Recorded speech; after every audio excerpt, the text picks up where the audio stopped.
In the traditional motion picture story, the villains are usually defeated. The ending is a happy one. I can make no such promise for the picture you're about to watch. The story isn't over. You and the audience are part of the conflict. More human beings were slaughtered in the 20th century than all previous centuries combined.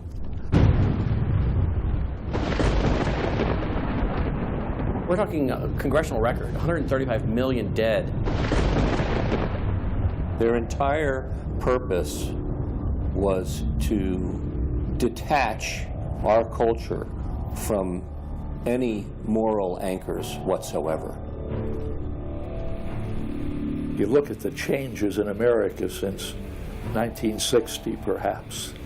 The whole culture's been transformed. They're coming out of the belief that the village should raise the child. The village means the government. They have deliberately destroyed the American family, understanding that's the foundational block that builds a society. We've come from Norman Rockwell's America to Hugh Hefner's America. If we lose the Judeo-Christian framework, we're lost forever. The left wants you to think that the cultural changes that have taken place in America since the 1960s have done nothing but progress us forward toward a brave new world. They look at what holds society together, they understand it, but they don't want that. They want change, and they will subvert and rot every good and decent thing we believe in, because they have a vision for a new society, and that must mean the replacement of the old society.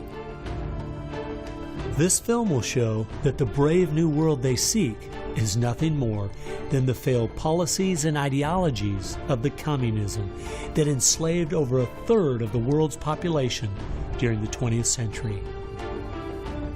It will show that most people on the left aren't communist, just the useful idiots Lenin spoke of, being used to promote a socialist agenda, which is the first and necessary step toward communism.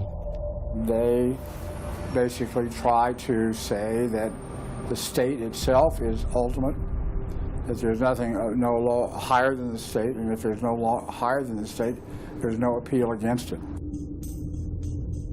History has proven beyond any doubt that the free enterprise that freedom produces provides more for anyone willing to work than any other system. So why would the left still be pushing their socialist agenda on us? I mean, it's really just microwave communism. There's only two possibilities. They're either ignorant or they're evil. From my investigation over the last 2 years into what has caused America's drastic decline, I'm sorry to say the left won't be able to use the ignorant card. They've left too much evidence of their agenda in their books, articles, and speeches. No, America has an enemy that is getting very close to accomplishing its plan of destroying the greatest country in all world history. Once people figure it out, they're going to do what people everywhere do. They're going to start protesting, and they're going to start revolting. And when that happens, that's when the powers that be feel threatened, and they use the power that they have.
This story really begins for me back in the summer of 1992.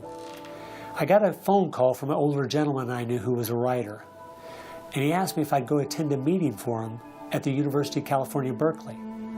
He told me that the Communist Party USA had recently split over differences of how to best take America down. Some were wanting to still work toward a violent revolution, while others were wanting to focus their efforts on using public policy to subvert America from the inside. He was curious what they had to say. I mean, after all, the Berlin Wall had just come down, the Soviet Union had dissolved, and the whole world was saying communism is dead. So why were they meeting, and what were they up to? I was in graduate school at the time, and the whole idea of slipping in undercover into a communist meeting sounded pretty neat, so I decided to go. The first surprise I had was when I walked into the auditorium. I was expecting it to be filled with college radicals, but instead it was 50, 60, and 70-year-olds, grandparents, professionally dressed with briefcases, and I realized this might be a little more serious than I thought. As the weekend unfolded, I listened carefully as they outlined their plan and agenda and how they were going to infiltrate the institutions of America to influence us in the direction they wanted us to go. To destroy our families, they wanted to promote cohabitation instead of marriage. They wanted to try to get children away into government programs at the earliest age possible. And they also said they'd like to get behind the feminist movement because they felt it had been very successful in making women discontent with marriage and motherhood. To destroy business, they wanted to get behind the environmental movement. And in 1992, the environmental movement was very modest, but they thought it was the only vehicle capable of creating enough regulation and red tape to discourage business growth.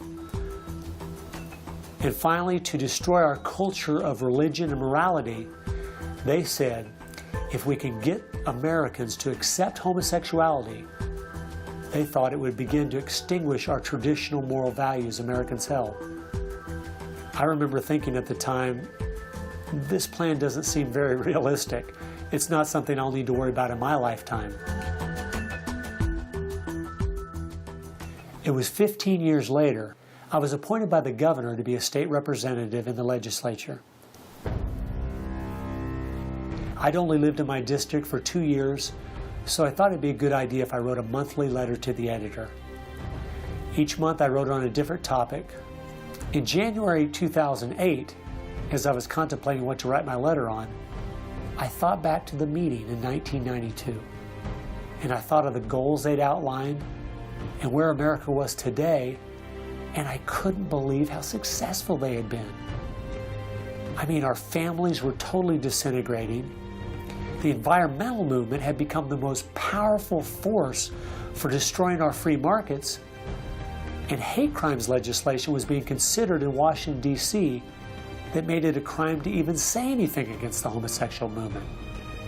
I realized people needed to know what was going on.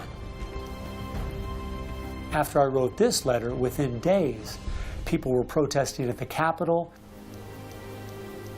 It was the feature story on the evening news. Controversial comments have state legislators buzzing tonight. After a freshman lawmaker alleges the communist agenda has infiltrated mainstream America. It's the big story, live at 6. And over 40 letters to the editor had been printed in response to what I'd said.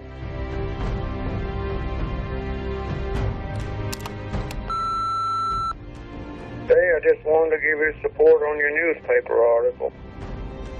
Don't let them grind you down. Bye. I realized then I'd hit on something. One of the letters written in my defense stated that a book from 1958 had outlined a similar agenda. And this got my attention. The book was The Naked Communist by Cleon Skousen, who had been a former FBI agent.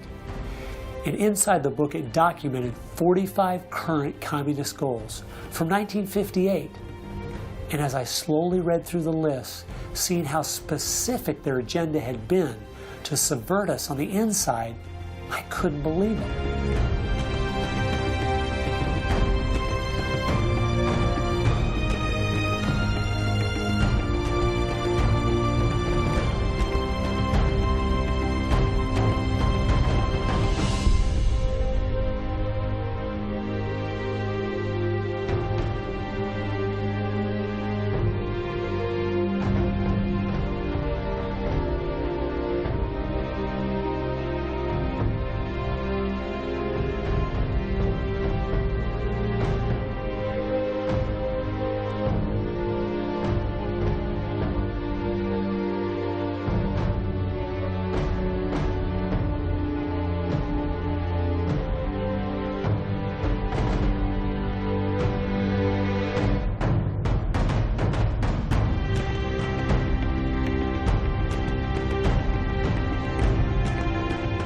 they'd accomplished almost every single one of them, and nobody seemed to be noticing.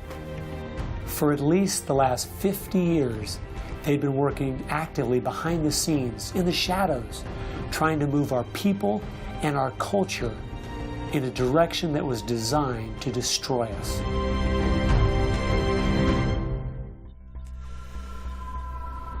Someone needed to find out the truth of what had happened to our country.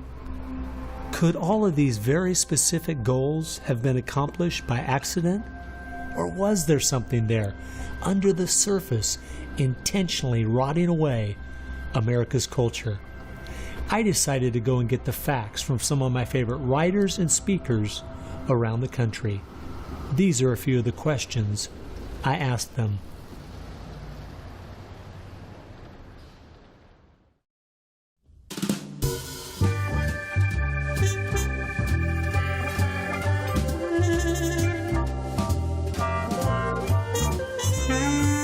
The common myth is that communism is dead, but there are more Communist Party members in the world today than there ever have been. One of the things the communists are doing worldwide is not using that name. And so what we have is people with some of the same ideas masquerading in the United States under a variety of names. They're even trying to get away from the word liberal to describe them, and they're trying to call themselves progressives. If you go to the American Communist Party website, all of the programs and policies they support are progressive. So progressives are anything from a hardcore liberal to a communist to a socialist. They all call themselves progressives, and they all have broadly the same values and work together. J. Edgar Hoover is called the masters of deceit. And a good magician waves one hand in the air while he's doing his dirty work with the other hand. And while everybody's saying communism has died, they moved through much of Africa. Communism is resurgent in South Africa. Into South and Central America. Right now, 6 countries in Latin America are now communistic. We have communist China. We have Cuba, North Korea. We have Vietnam. It still dominates behind the scene in Russia. It's still very strong in Eastern Europe. It is strong in the EU. It is strong in virtually every country in the world. Whittaker Chambers said, communism succeeds because most people that promote communist causes are not communist. The useful idiots, that Lenin called them, it gives it an air of legitimacy it would never have if it was identified with communists and communism. So why has it been so easy for them to get people on the left who aren't communists to push forward their agenda? Once I looked at the political scale, it all started to make sense.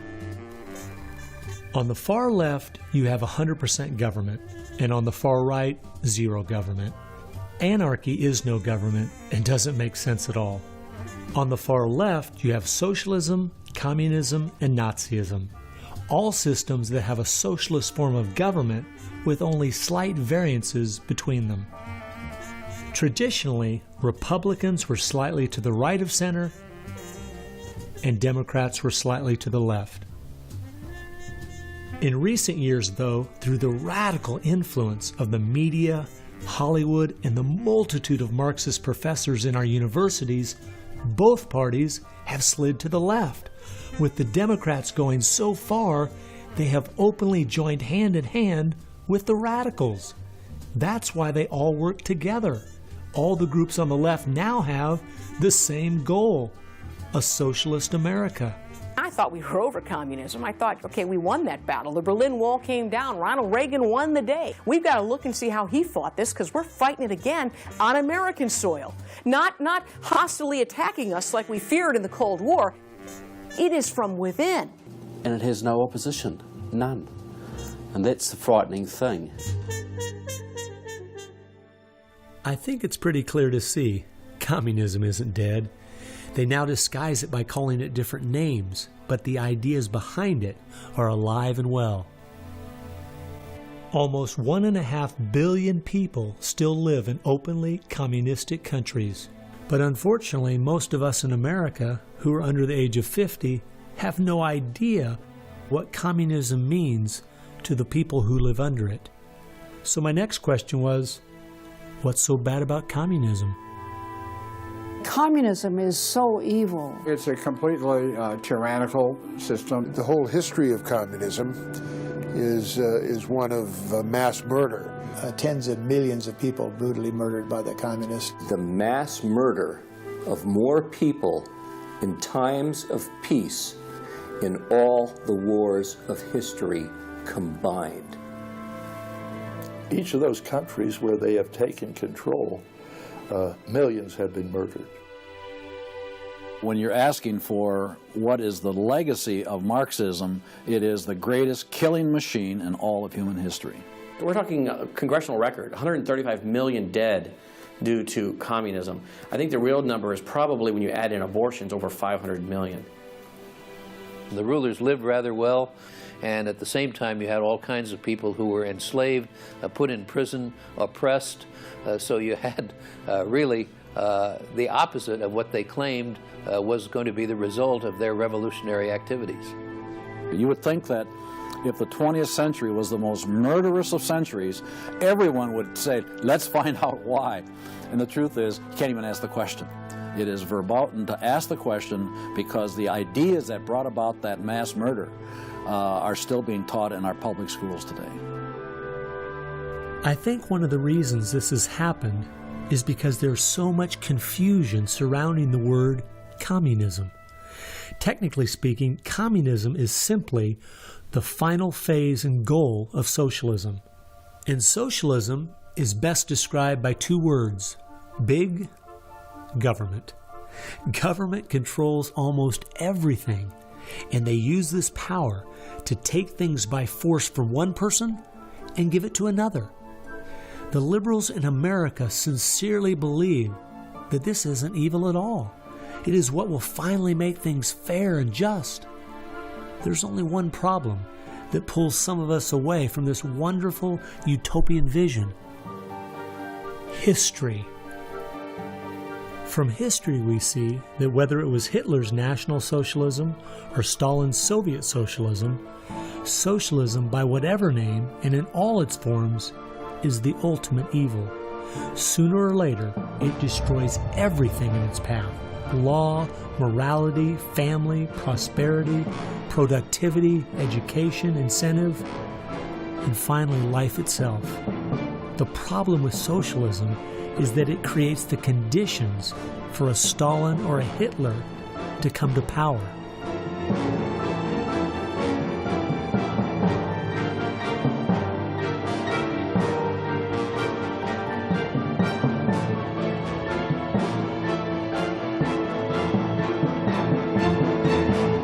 And that's why communism has such relevance today.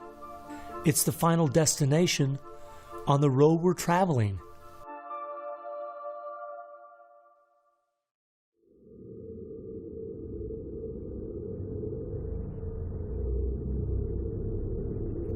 Friedrich Nietzsche tried to convince the world that God was dead.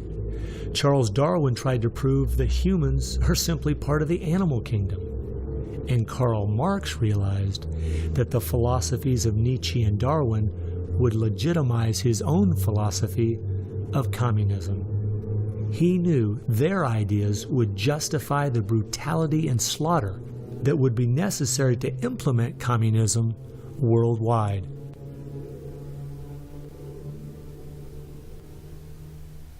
It was in March of 1883, Karl Marx, the father of modern-day communism, died. The assumption that communism would die with him was a logical one, since only 9 people attended his funeral. In October of that same year in London, England, a group was forming called the Fabian Socialist Society. The Fabian Socialists decided that they were going to socialize the world incrementally. They called it socialism by evolution instead of Marxist socialism by revolution. It always worked in tandem with the communists. Some Fabians were also communists. There was a bit of interchange of membership. The Fabian Socialists are slowly but surely bringing about the socialization of the world. Europe is pretty well done. They are now working in Latin America. Latin America is not just socialistic in many countries. They're all already Marxist. You have hardcore Marxists in Venezuela, in Nicaragua. El Salvador just went communistic, and of course Fidel is sitting right there laughing at this whole thing. And we haven't even figured this thing out yet. We don't even know there's a red plague coming up to meet us. We think that we're just going to watch the cartoons on Saturday morning and everything will be fine. They had a lot to do with bad stuff happening. There are two things I found that gave me a good idea where the Fabians were really coming from. First of all, their symbol was a wolf in sheep's clothing. And secondly, George Bernard Shaw, who was a leader in the Fabians for almost 50 years, said, quote, "I am a communist, but not a member of the Communist Party. Stalin is a first-rate Fabian. I am one of the founders of Fabianism, and as such, very friendly to Russia," unquote. The Fabians eventually begat the Students for a Democratic Society, which begat the Weather Underground, which begat basically the social changes that have happened in America in the last 40 years. Many of the SDS members from the 1960s still have an incredible influence on the direction our country is heading. One is the Reverend Jim Wallace, who was president of SDS when he was a student at Michigan State University. And yet today, he is the spiritual advisor to the President of the United States. They've been friends for many years. They go back to Chicago and the Chicago politics crowd. And during the Vietnam War, he was rooting for the Viet Cong to beat the United States Army. And when they did, he just couldn't believe it. He said it was one of the happiest days in his life. And another leader in the Students for a Democratic Society and founder of the Weather Underground is William Ayers, who has been a longtime friend and neighbor of President Obama. It came out in 2009 that Obama's book, Dreams from My Father, was even written by Ayers. So the influence from the Fabian Socialist Society goes right into the White House.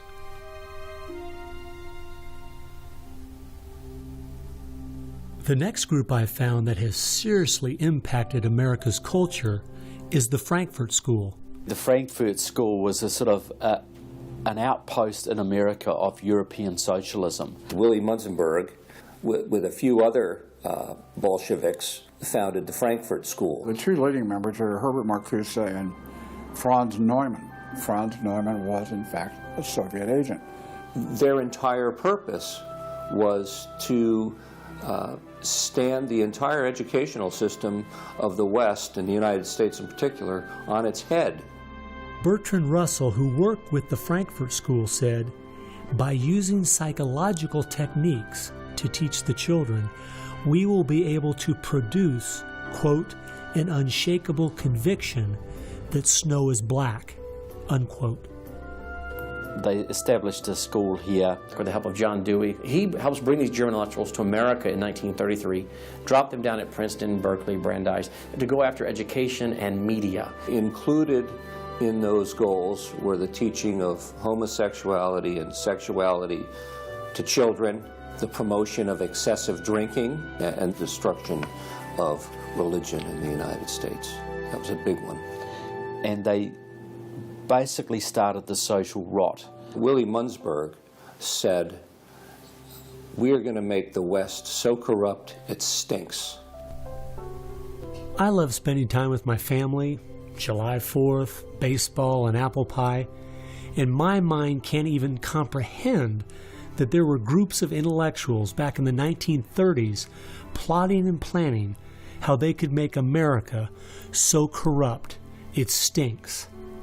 There are certain lines and certain limits, and the left has always pushed it as hard as they can, as far as they can, and will protect any pornographer, any deviant, any negative cultural form they can find, basically to degrade the culture. And that goes right along with the feminism of today, which was part of the Frankfurt School's desire to destroy a patriarchal society for a matriarchal society. In other words, remove the father as the loving provider, discipliner, discipler, leader of his home, where you instill virtues and integrity and modesty. That's been broken down on purpose because they knew if they could destroy the family, they could destroy a nation. And instead of having a father who leads and disciples and protects the home and provides for the family, the government steps in as a nanny state. The Frankfurt School developed the concept of cultural Marxism. Penetrate the culture, take it over, and then everything else will follow.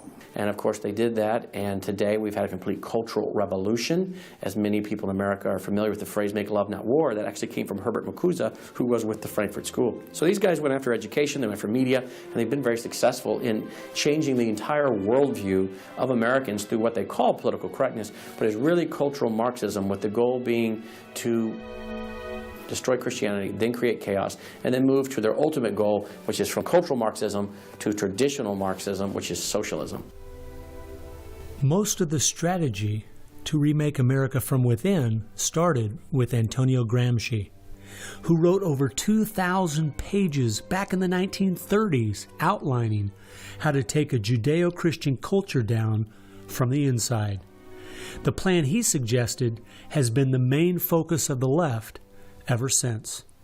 Antonio Gramsci was a neo-Marxist philosopher. Antonio Gramsci was an Italian communist. Antonio Gramsci is probably the biggest troublemaker in the world. He's probably got more responsibility for our social ills than anybody else on the planet. He knew of the importance of undermining the morals and the character of this country. Because America had a strong Christian heritage, you had to attack the culture. You had to change the culture. Even to pornography, into areas that most people normally wouldn't accept. He said that we're going to destroy the West by destroying its culture. We're going to infiltrate and we're going to turn their music, their art, and their literature against them. That means that you penetrate the universities, you write the books, the novels, the poetry, the music, the book reviews. And once you control the culture, then you can sort of shape the thought of rising generations. He differed with Marx. Instead of, for example, destroying the church and the other basic institutions, he said infiltrate them and use them to change the culture. What Gramsci had to say was that this is the way that government is perpetuated and society is perpetuated is through these churches, because they set the standards, they set the framework of the way people live, of rules, how a family should be structured. He didn't want a revolution on the streets that would be overturned by the police the next day. He wanted to change society over the long term so that we'd have a revolution without us even realizing it, basically. And the communists have been very effective in promoting their ideology in Hollywood, in the mass media. And I think he was quite right. I think that's exactly what has happened. I think that's what's worked. I think it's working that way now. And that's where a lot of these people come from. And that's been the big success story of communism in the last 50 years. It's the professors, it's the educationalists, it's the journalists. They are the shock troops, the Gramscian shock troops of the future. And one of Gramsci's all-star disciples, Saul Alinsky, became one of the most influential radicals of the 1960s.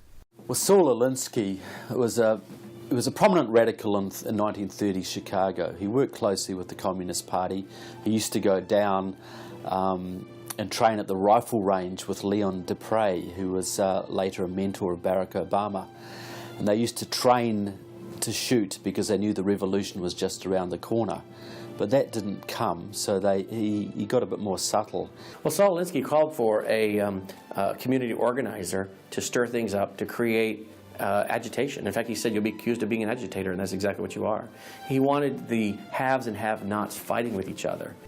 It wasn't until I was watching an old film from World War II that I realized what the left has been doing in America to pit the poor against the rich, blacks against whites, and the young against the old, is the same tactic Hitler used to disunify Germany.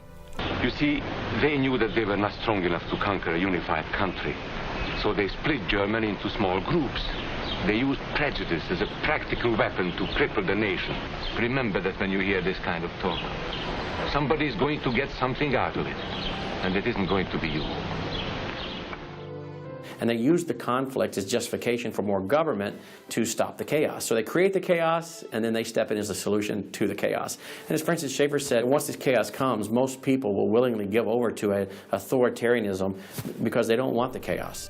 His book was kind of the field manual, if you will, for these activist organizations. Which President Obama studied and taught at a workshop for 4 years in Chicago as a community organizer for ACORN.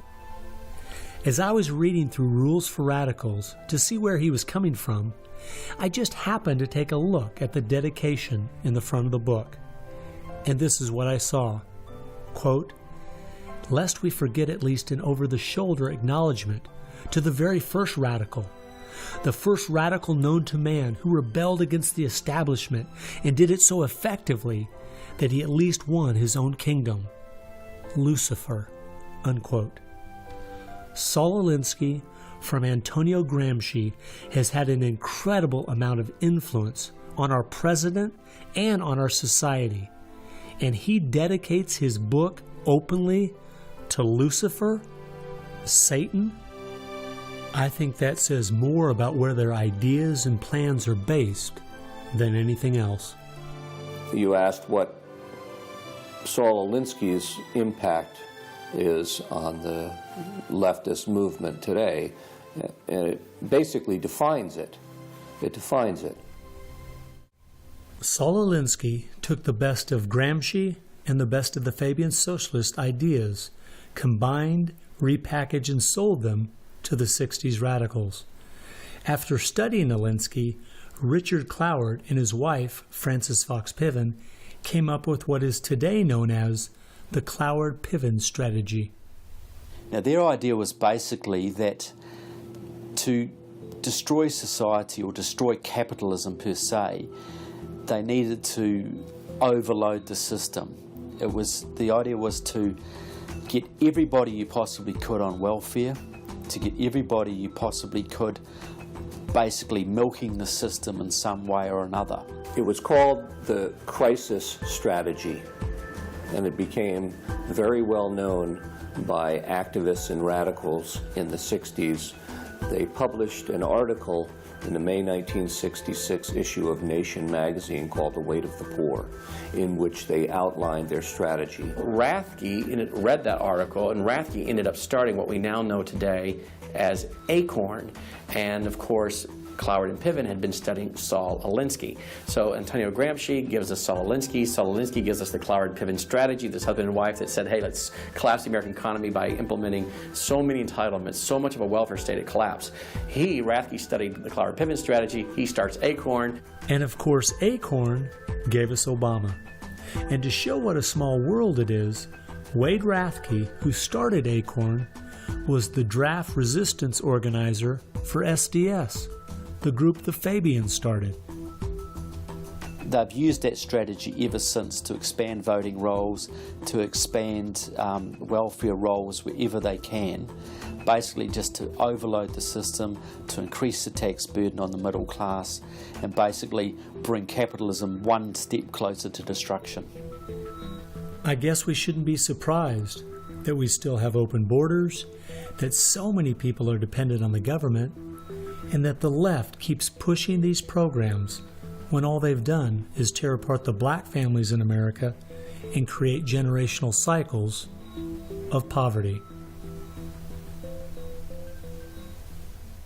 The last group that has worked alongside the Fabians and the Frankfurt School using Gramsci's approach is the Communist Party USA. Probably the most important book on this subject is called Towards Soviet America by William Z. Foster. William Z. Foster was the head of the Communist Party himself. He ran for the President of the United States in 1932, but in the book, Towards Soviet America, he literally lays out chapter by chapter by chapter what is entailed to bring about a USSA, not just a USSR. Two of the movements they started in America have played a significant role in tearing apart our families, in breaking down our morality. Betty Friedan is credited with really starting the feminist movement in this country. The purpose really was to attack full-time homemakers, to get them out of the home, to make them think they live dreary lives, to make women feel they are victims. It's the science of victimology.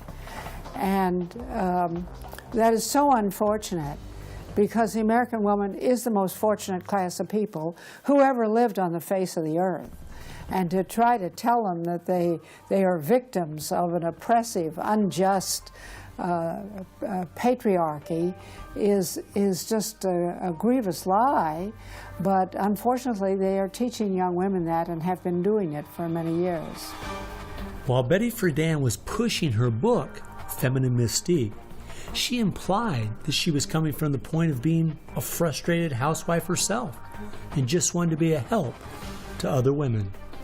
But later in the 1990s, it came out she was in fact a radical propagandist for the Communist Party and a staunch supporter of Stalin.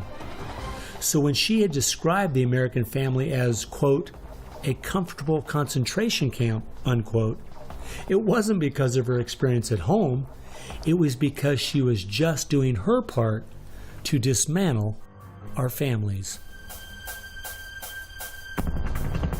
I'm a student of communism, and the communists set up various groups and various societies.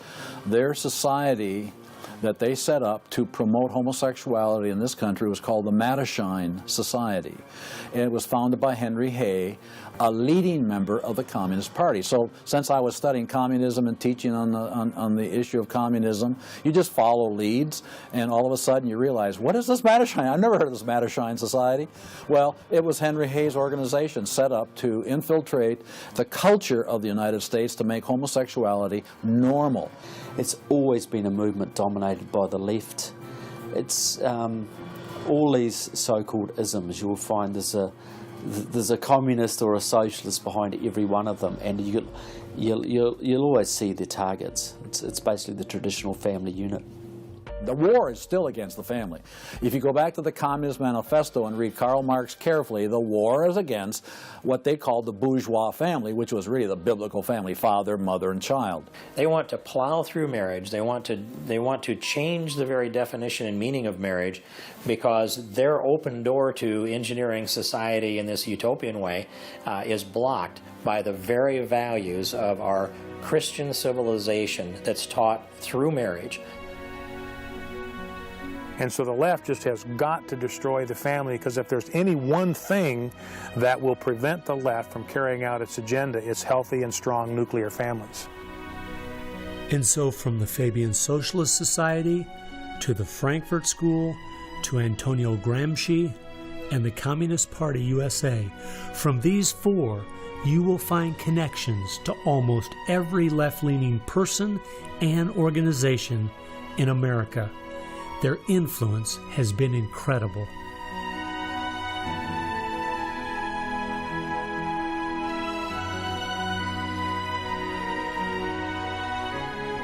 It was in the 1960s, all the groups on the left seemed to realize Antonio Gramsci was right.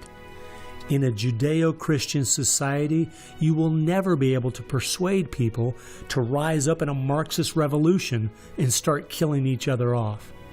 The only way to take the culture down is through penetrating the institutions of influence to change the people from within.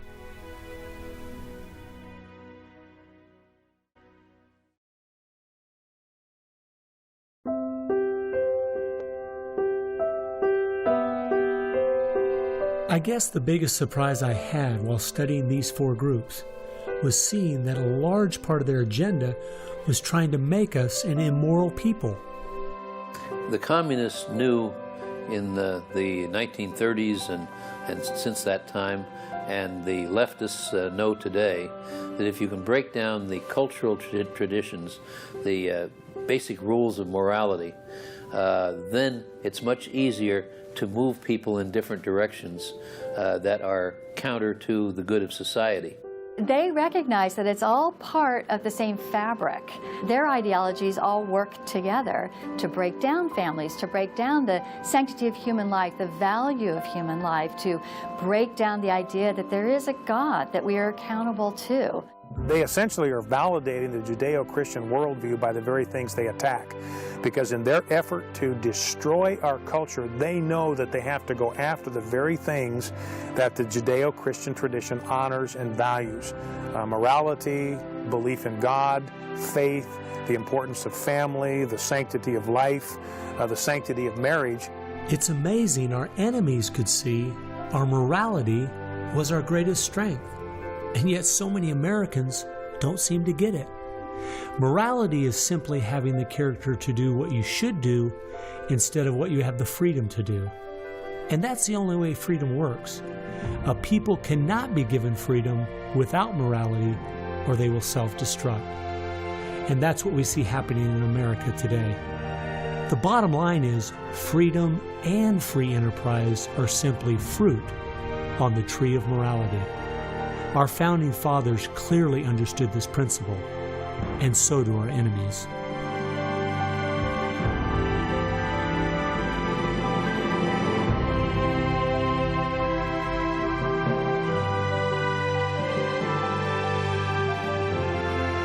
There is an important fact we need to face. If we had Ronald Reagan as president, low taxes, and a strong national defense, the ship certainly wouldn't be sinking as fast as it is now, but it would still be sinking. A booming economy doesn't take care of the major problems we face. 50% of all marriages end in divorce. 40% of all children born out of wedlock. Over 3,000 women a day aborting their babies. 19 million new cases each year of sexually transmitted diseases. Schools that teach the children everything is relative. There is no right or wrong. And the list goes on and on.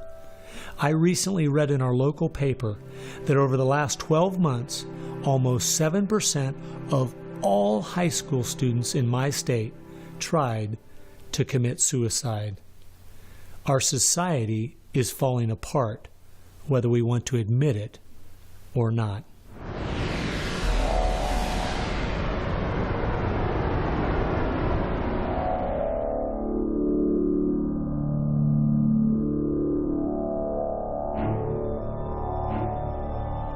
Karl Marx had the insight to see that dethroning God and destroying capitalism went hand in hand.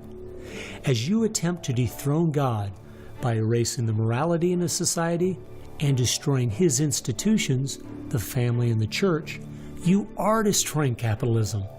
Because as the families fall apart and the church loses its influence, society starts to crumble. And then government has to expand to pick up the pieces. The question, as Whittaker Chambers put it, was God or man? God or man?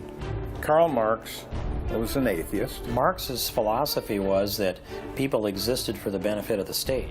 What Marxism did and does, and all the other isms of the modern era, is to try to dethrone God by deifying man. You have to discredit God. He's your competition.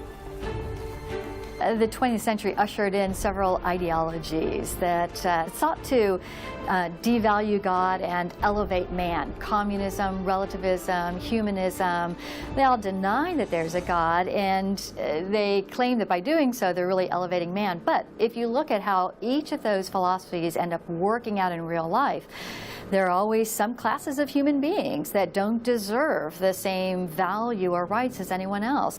To turn it around, to believe in freedom, the way we have been raised, you have to believe that there's something precious about every human person. And of course, that's from the Bible.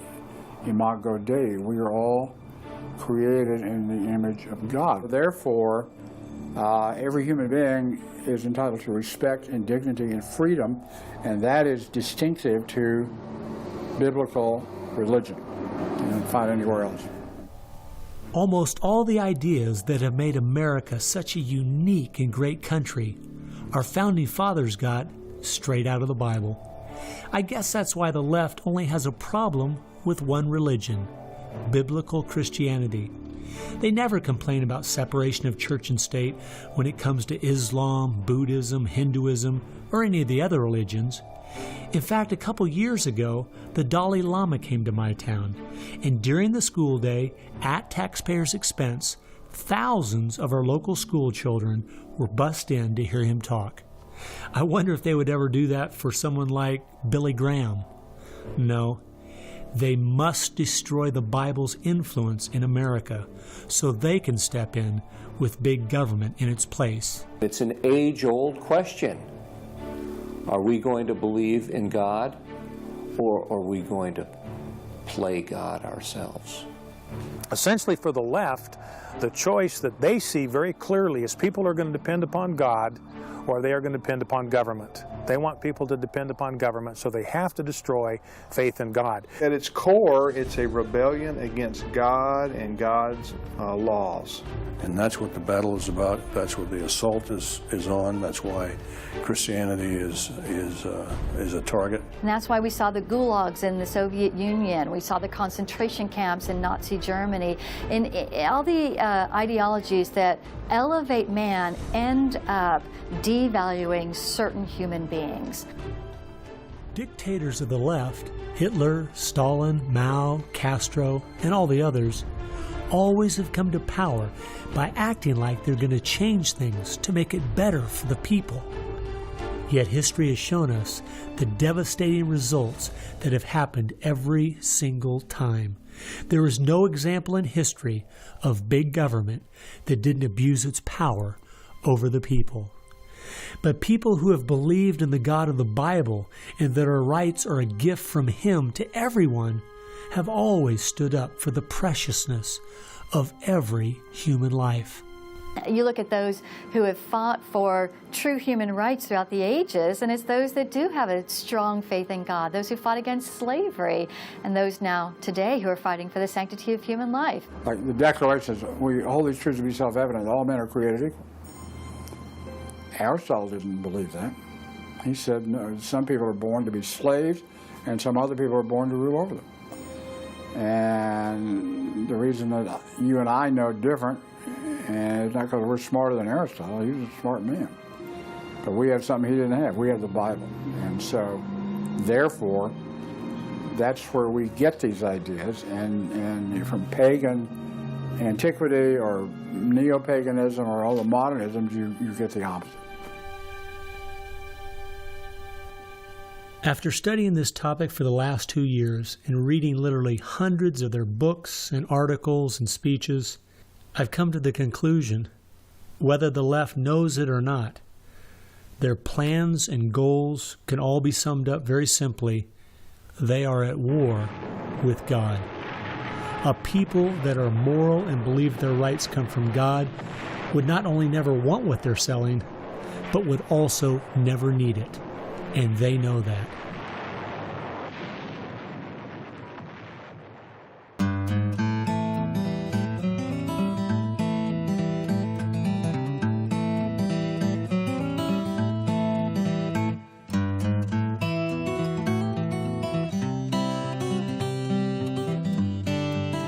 It's obvious if you're trying to subvert a country, you want to control the news, you want to control public opinion. A lot of people realize, well, there's a biased media, and most people know that. Even the Washington Post admitted it. Yeah, we were biased for Obama, so what? And when you enter into the equation, so what? That means the biases, the opinions of the reporters enter into what is news. They decide whether you have a right to know. And it's no longer a bias. They turn from just political bias to activism. They go to the places that influence, or I should say, where they can have leverage. Generations of journalists have been trained to interpret events, interpret the news, not report the facts, interpret the news. They do not deal in facts because facts aren't effective for them. They have very few facts on their side. They've gone into and penetrated these major areas to where they can influence it in the direction they want to go. We've seen a massive shift away from old-fashioned objective news reporting to what he called interpretive reporting, what others call advocacy journalism. And it's advocacy for a cause. And as a result, we have a news media in the United States that is extremely liberal at the present time. Which was a major, major goal, to control not merely the newsprint, but the television media and Hollywood. Stalin said himself, if I could control Hollywood, I could rule the world.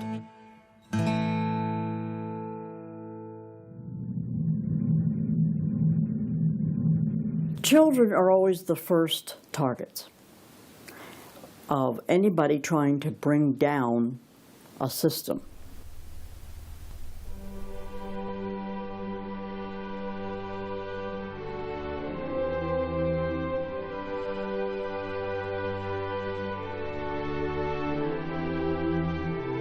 John Dewey is believed to be the most influential man in the whole area of public education. He went to Russia in 1928 to help study the Karl Marx way of education and bring it back to America. Dewey was an atheist. He was a socialist, a humanist. He was part of the Socialist Society in America, helped found that. What he believed in was that education should socialize the child to make him a willing tool of the state. It might be surprising to some that the man who is still idolized as the father of public education in America is the very man who did everything in his power to dumb down our children so that they would willingly accept his vision of a socialist America. It started with Dewey in the early 1900s. It expanded, really expanded since the 1960s. The hard left gets control of the teachers' unions and the training colleges. If you've got those two institutions, you can pretty much dictate all educational policy. The people who were demonstrating against our country and against our government in the 1960s have now become tenured professors in the universities. So they're the ones who are writing the textbooks, teaching the teachers, running the teachers' colleges. And it's self-perpetuating, because once you have the universities, then you train more cadres and more and more and more. And they discovered that they could do more to remake our country by going into the schools than they could by throwing bombs. I believe the average patriotic American underestimates the importance and influence education has on their children. That's how the large majority we had in 1980 to elect Ronald Reagan in a landslide has been lost. It's not because the other side has had lots of children. No, they're aborting theirs. But instead they're capturing ours through the propaganda they teach them, 7 hours a day for 13 years, and even longer if they attend college. We are losing most of our children to the other side because of the anti-American, anti-God, and anti-free enterprise rhetoric they are filled with in the government schools. Government schools are not teaching basic reasoning processes. They're not teaching logic. They're not teaching actual data of history and science and mathematics. And if your education is rather limited, then you're inclined to believe that a government can be the solution to your problems. When you look at the desks in the schoolroom, you'll find 4 together, or maybe a table, they sit around a table. Independent desks are very rare in most classrooms because they don't want to promote the self-sufficiency independent mindset. You go back to William Z. Foster in his book, Towards Soviet America, you will see how he has a whole chapter there on how we have to supplant education in this country and ultimately force every student to attend public school. That's the other thing. I hope the homeschoolers catch on to this. The homeschoolers and the Christian day school movement are going to have some very rough times ahead of them because the public school crowd cannot afford to have any competition, and they're being given plenty of competition by the homeschoolers right now. You see the effects of that in lowered educational standards. There's no more studying of the classics or studying of the civics or, how the US Constitution was formed. It's all progressive education. It's all based on the identity politics, the isms, the current trendy isms, environmentalism, racism. They're training them for the collective, and a collective mindset and a dependency mindset.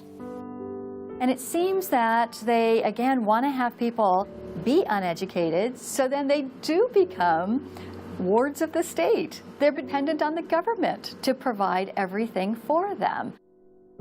It's under 10% of kids believe that there is an absolute right and an absolute wrong. And why are we surprised? We've sent our kids into this government system that indoctrinates them, that teaches them about tolerance and diversity and multiculturalism, and not about reading, writing, and arithmetic, not about what our founding fathers had to say. It's consequences.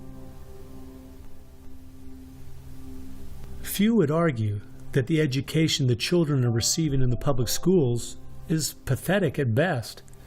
But with the amount of tax dollars we spend each year, over twice as much as it would cost to send the students to private school, why do we allow this to continue?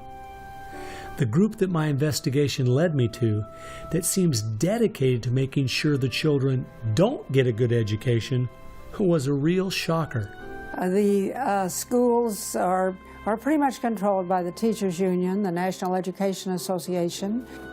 If you look at their platform and goals, you would think they were a socialist or almost communistic organization.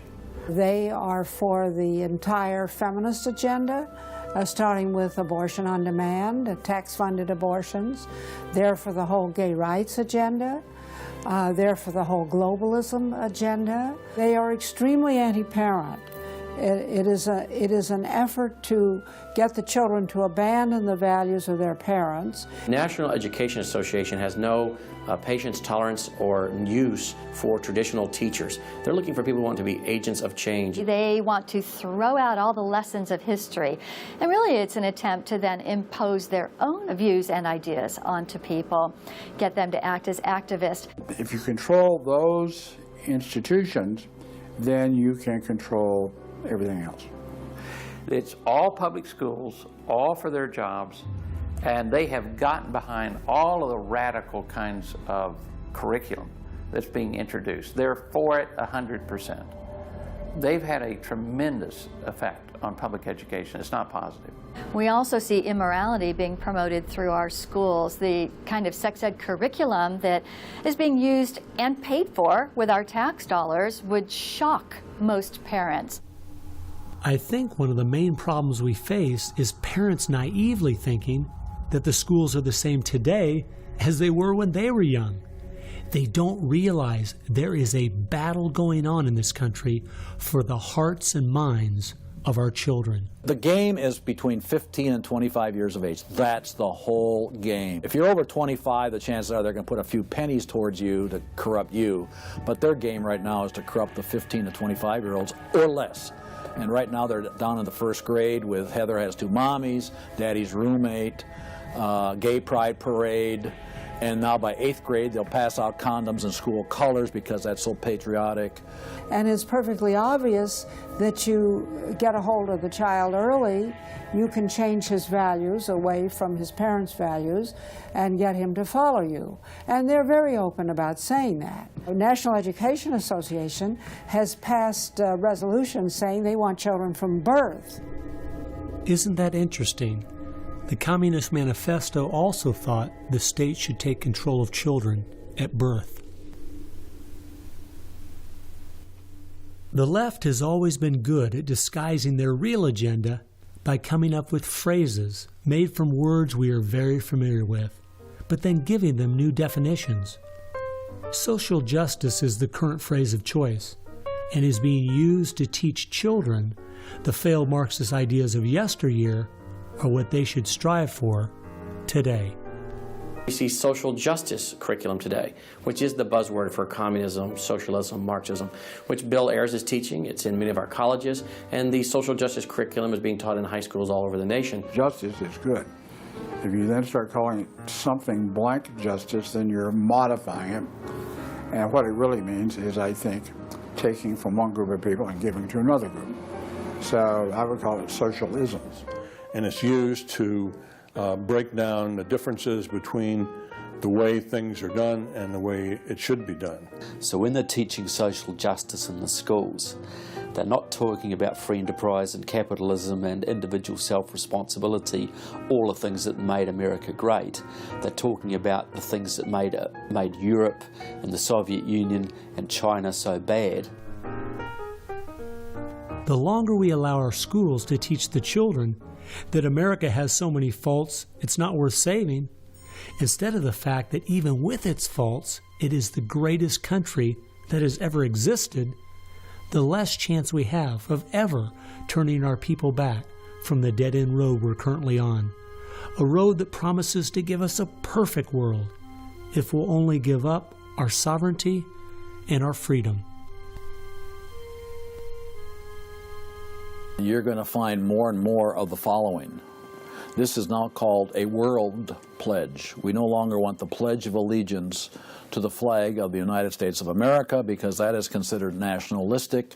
And of course the socialists, the communists, and the Marxists and the extreme left wing in the country want nothing to do with it. I pledge allegiance to the world, to care for earth, sea, and air, to honor every living thing with peace and justice everywhere. This came out, first of all, in Superior, Wisconsin. So Superior, Wisconsin was their guinea pig, and there was very little said against it, and so it would then go to the next and the next and the next, and before long you'll have the whole school system standing up saying, I pledge allegiance to the world instead of I pledge allegiance to the U.S. The public schools right now, if you'll read Towards Soviet America, have nearly accepted every item that William Z. Foster said we needed to place into the public school curriculum. And we're seeing the results. You know, people are not as informed as they once were. They think in different ways, and they think in the way that the left intends them to think. Antonio Gramsci realized that if you can take over the institutions and the culture, you will be able to use those to influence society to create the socialist man you want. I think the most brilliant part of his plan was that he realized you could not only create a man that wanted big government to take care of him cradle to grave, but, and this is the genius of Gramsci, you could create a man that needed big government to take care of him cradle to grave. A man so dumbed down and so minimized in society, he wouldn't have the intellect or character to take care of himself. The reason this is so deadly for America is that once we have a certain percentage of the population in that category, our limited constitutional form of government is no longer possible because too many people won't be able to exist in that framework. We are approaching that tipping point rapidly.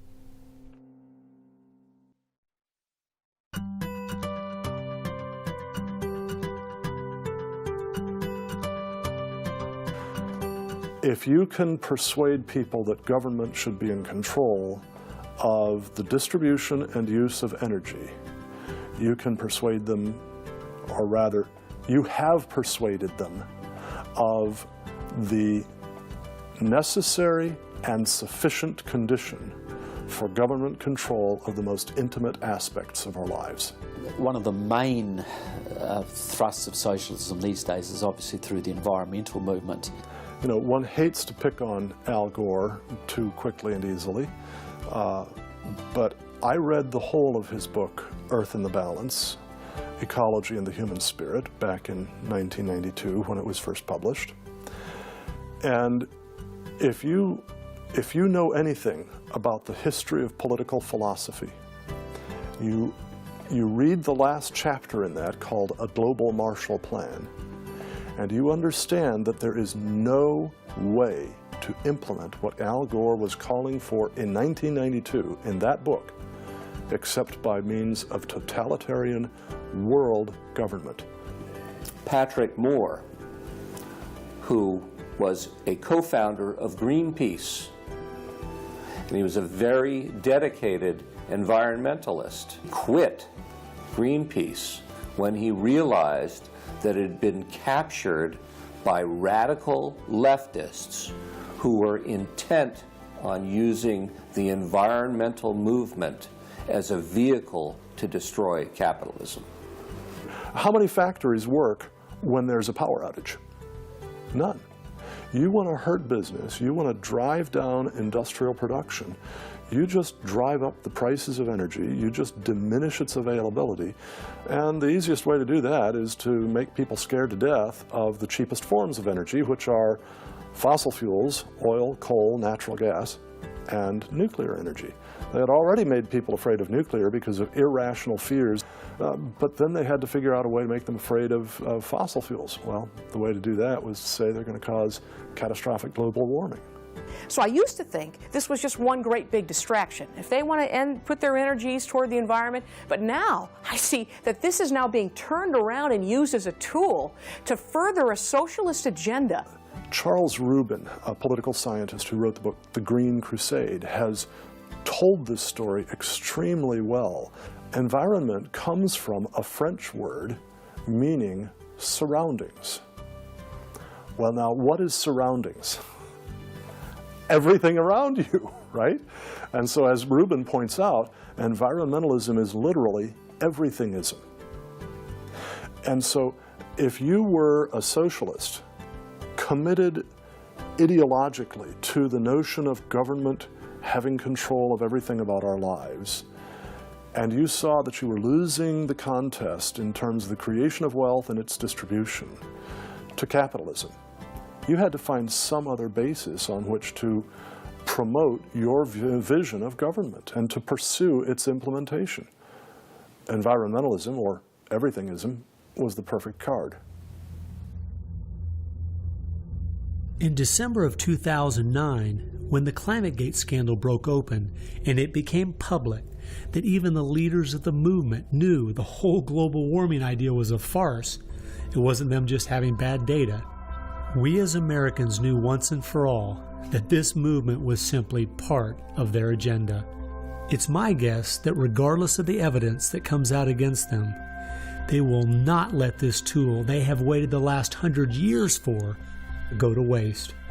A tool that gives them the absolute power and control they want, but allows them to get it under the guise of saving the planet.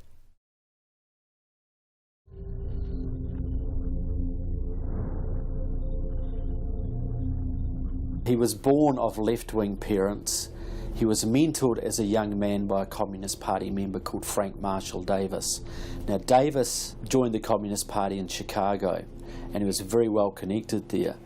So young Obama eventually wound up in Chicago, and he started working with the very same people that had been working with his friend Frank Marshall Davis. All of his associations have been with people that are way left of center, hardcore left. And he's doing nothing more than what is predictable based upon that background. The nicest word for his agenda is a socialist agenda, and we could go on down the line of the other descriptors of the types of an economy and a society that he's building. He's all the things that Gramsci wanted to use for social change.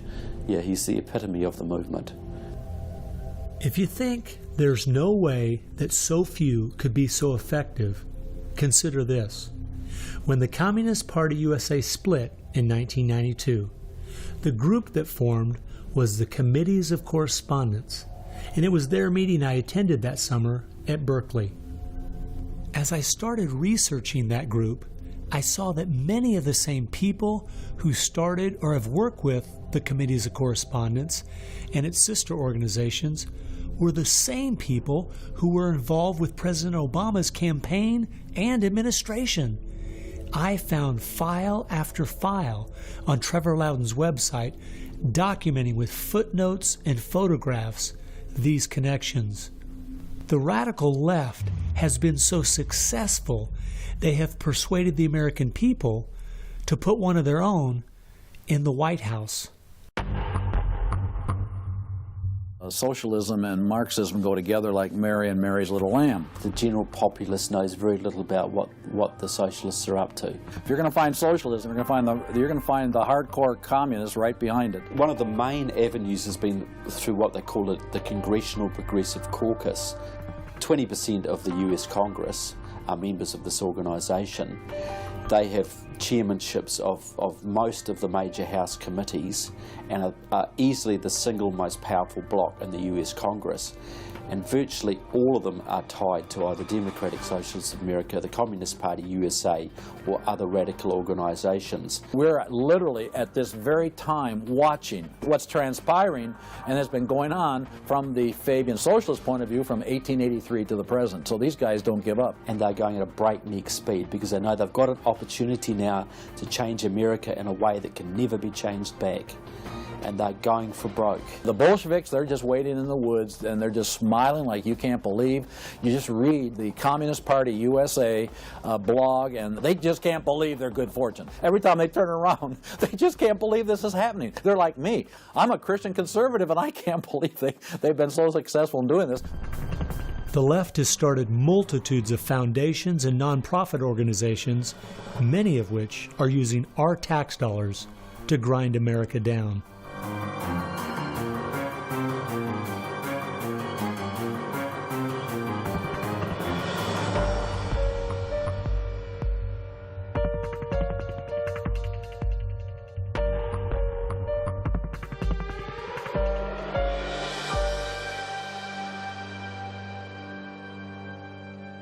They use all kinds of patriotic words to masquerade an extreme leftist orientation, which, if anything, would enslave the people in the same kinds of things with the same kind of ultimate results as communism had. The communists will let the socialists go so far, and then ultimately the communists really turn on their fellow socialists and they wipe them out too. And their attitude, I think, is really probably pretty close. They figure, look, if these socialists betrayed their own country, the chances are, once we get in power, they'll betray us too. So they'll figure, let's just rub them out right now. And at a given point, you'll see in the history of communism that they've been very effective in rubbing out their fellow socialists who brought about their socialism before the Bolsheviks and the hardcore communists with a capital C took them over. One thing we do really have to recognize is this is a domestic enemy. This is not just people with different ideas. These are not just nice folks who have funny, silly ideas that they will eventually figure out are just not very mature.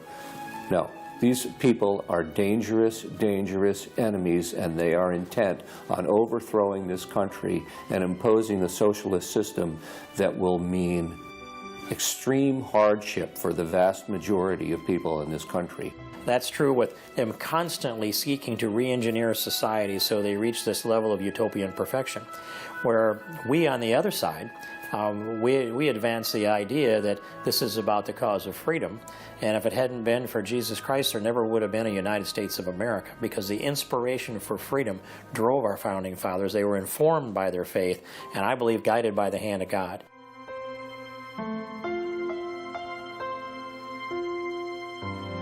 No. No. Perhaps treacherously close. It is never over until it's over.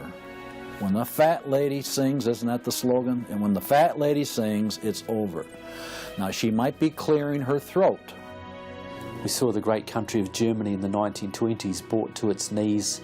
Hitler came into power and destroyed the country. We see countries like Zimbabwe in Africa, which was once a prosperous breadbasket, now just wrecked. Argentina was destroyed by the socialist Perón in the 50s. It was one of the richest countries in the world.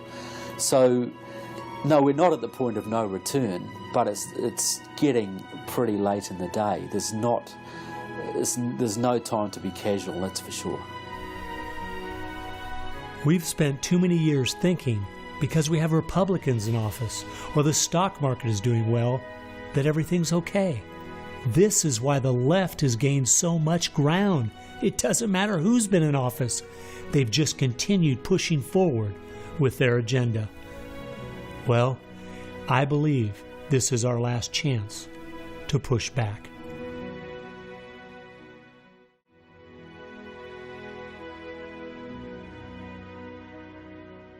If people are looking for something to do, we have our work cut out for us. I believe one of the things that we can do that will have a profound impact in changing America is praying. Well, as soon as we get off our knees, we need to get on our feet. Become educated about what's going on in the country. Spend time reading. Understand their philosophy and their goals. They have to master this documentary. They have to go over it a dozen times. It might be having a monthly movie night with family and friends, watching one of the many great documentaries out there about what is going on in our country. One of the things that I think people in the United States who believe in our country, believe in our values, can do, quite frankly, is stand up for those values, to make their views known.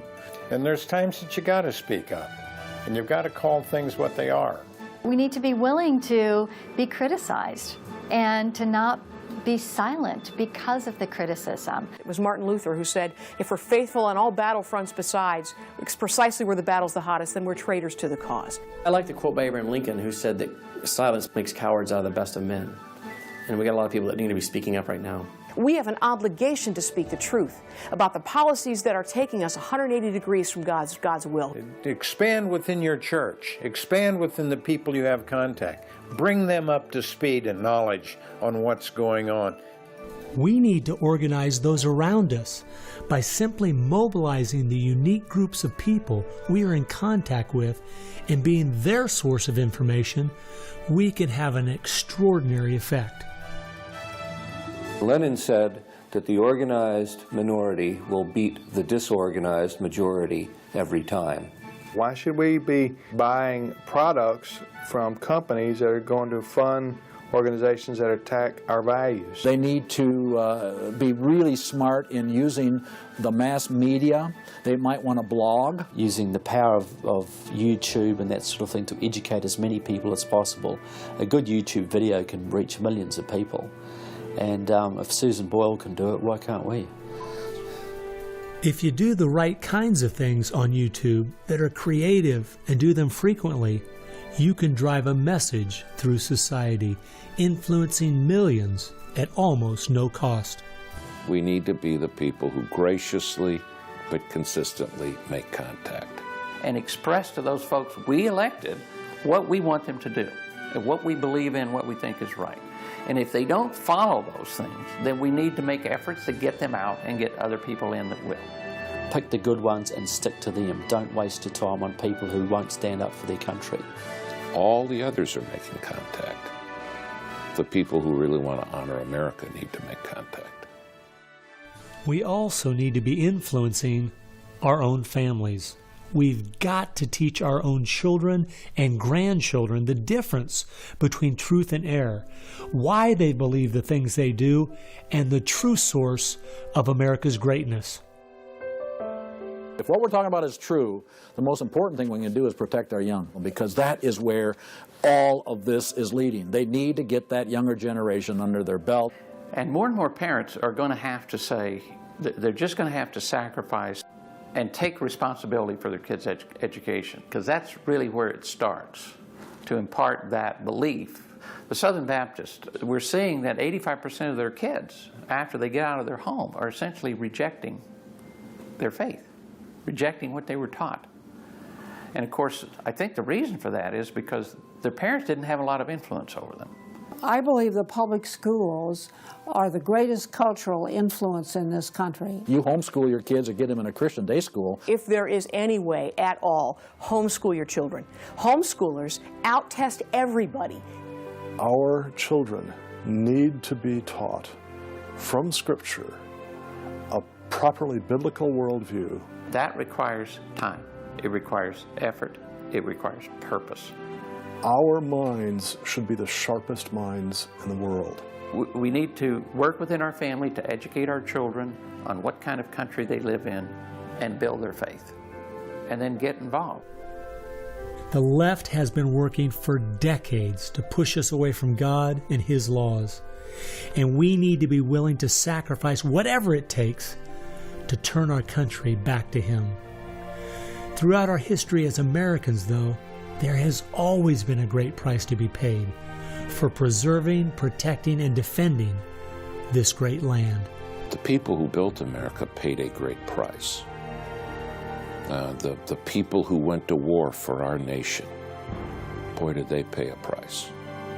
And one of the American values was, we will pay a price for what is right.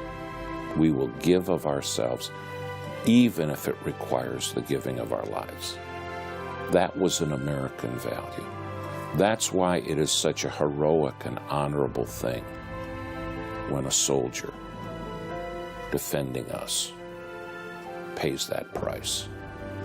That's like when you go to Arlington Cemetery in Washington, or the Tomb of the Unknown. You stand there and you say, this is America. We were the people who so believed in these values that it's an honor to stand for, even if it can cost you your very life. One thing I think we do need to remember, though, is that as we look at those we consider to be heroes in the past, they weren't people who just went along with the status quo. They weren't people who were just saying what was accepted at that time in history. They were people who were rising up above the evil that was being committed in their culture at that time. That's why they were heroes, because they weren't like everyone else. Never, ever lose sight of the power of one individual American. They can have an unbelievable magnifying effect just by the very fact they make up their mind to do so. I believe that's the only chance, the only hope we have as a nation. Hope is not found in rhetoric. Hope is found in God, the God of creation. And you know what? Our founders were in covenant with that God. You need a dedicated, informed, praying Christian making things happen and being determined to do so.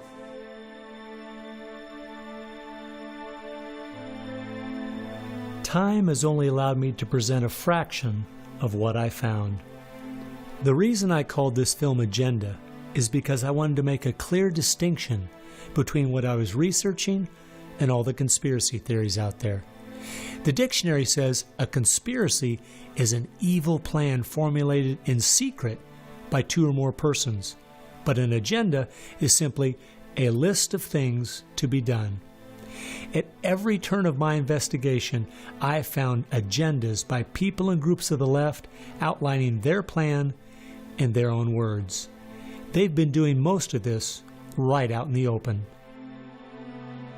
Some of you might be thinking, these Marxist ideas aren't the most serious threat we face. What about militant Islam, our open borders, the national debt, or even China? Well, I agree. America is facing so many serious threats right now. But the reason I believe this is the most dire is because it's destroying us on the inside. Through the political correctness and dumbing down, it's causing us to lose our ability to call evil evil and stand against it. I fear for our country. If we go along business as usual, not informed, not aware of what's going on, then the very small minority that have a plan and are great at organizing the uninformed and misguided will make sure their plan is carried out. I hope you realize it won't just be your children and grandchildren that pay the horrific price of living in the society they're trying to create. No, it will be far worse than that. Every time a civilization goes down or a country goes down militarily or economically, somebody else fills the gap. Now, if you look around the world now, it's going to be China, which is massively arming. You've got Russia, which is becoming increasingly belligerent. You've got the radical Islamic world, which works hand in glove with the Russians and the Chinese all the time. You've got a virtually red Latin America. You've got a neutral socialist Europe. So America hasn't got a lot of friends left in the world. Now, that's just not going to affect America. That's going to affect every single remaining country in the free world. Who's going to stand up to China if America doesn't? Who's going to stand up to the Russians? Is Europe going to do it? Australia, New Zealand, Canada? Not a chance. If America, and this is the point I think Americans need to comprehend, if America goes down economically, it will go down militarily. If America goes down militarily, we all go down. The free world is finished, and it will be finished for a very, very long time.